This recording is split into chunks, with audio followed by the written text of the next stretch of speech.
But let me start with this back and forth over fuel in Gaza. We were talking about it a few minutes ago, and I want to be clear about your point of view on this. So this fuel shortage, according to one of the UN agencies, is so dire that they may have to shut things down, they're saying, basically any minute. I know the IDF has been saying something else. So tell us how you see it. Hello, and thank you for having me again. A pleasure. So I know that, yeah, it's presented as our opinion, but it's not so much opinion. It's really based on intelligence and facts.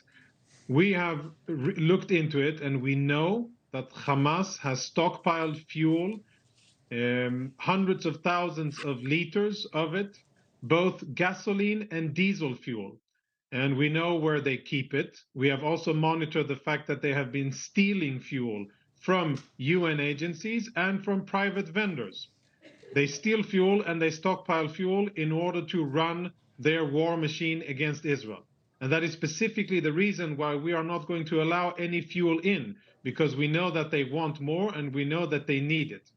And, you know, I've been asked about the so-called humanitarian catastrophe for about 2.5 weeks. And I've been told 2 weeks ago that Gaza was running out of everything, of food, of water, of fuel, of medicine, and everything else. It wasn't true then, and it is not true now.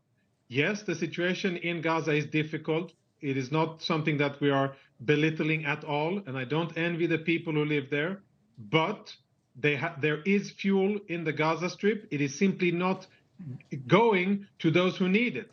Hamas decides to use it for their war fighting instead of providing it to the hospitals. Right, so you're saying Hamas has the fuel, and they're just not giving it to the people who need it. I wanted to ask you specifically if you know about the numbers. I saw the number of 500,000 liters of fuel. Is that, so the IDF is saying there's 500,000 liters of fuel. Is that an exact number, an estimate? Is that how much you think is in Hamas' hands right now?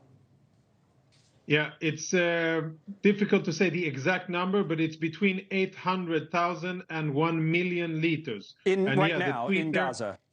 Yes, in Gaza, in the hands of Hamas. And I think it's very odd, you know, statements by these humanitarian organizations, they are not helpful for the civilians. All of these statements should be pointed at Hamas, and these humanitarian organizations should have the professional accuracy to say, we know that there's fuel in Gaza, and we are requesting the Gazan authorities, which is Hamas, to please provide fuel. Now, the estimates I've seen, sir, on Israel, are that the needs of Gaza in a normal situation, we flashed this up before. Again, this is also according to the UN, but the needs on a daily basis would be about 160,000 liters of fuel per day. There's the number. You're saying there may be close to 1 million.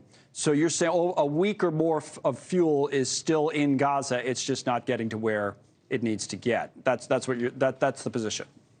Yeah, I mean, I think that your estimate of 160, it sounds right to me. I know that that's a ballpark figure, but it sounds about right. And anyhow, the bottom line is, okay, you know, 160, that's for like normal days, right? With the cars and the commercial activity, etc. We are not in normal days. We are at war. Hamas is fighting against Israel. They're firing rockets.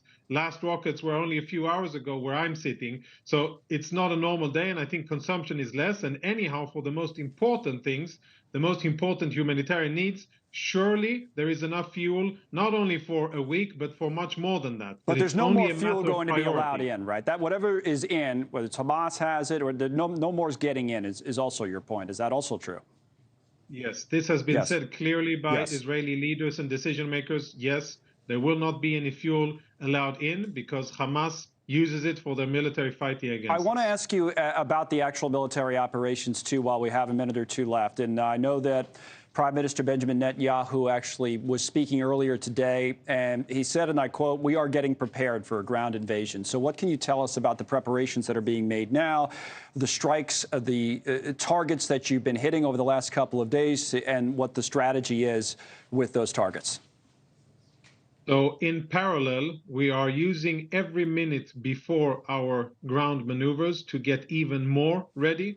The ground forces already are ready, task force equipped, prepared with clear missions and plans. They are ready, and whenever they will be told to execute, they will start to execute.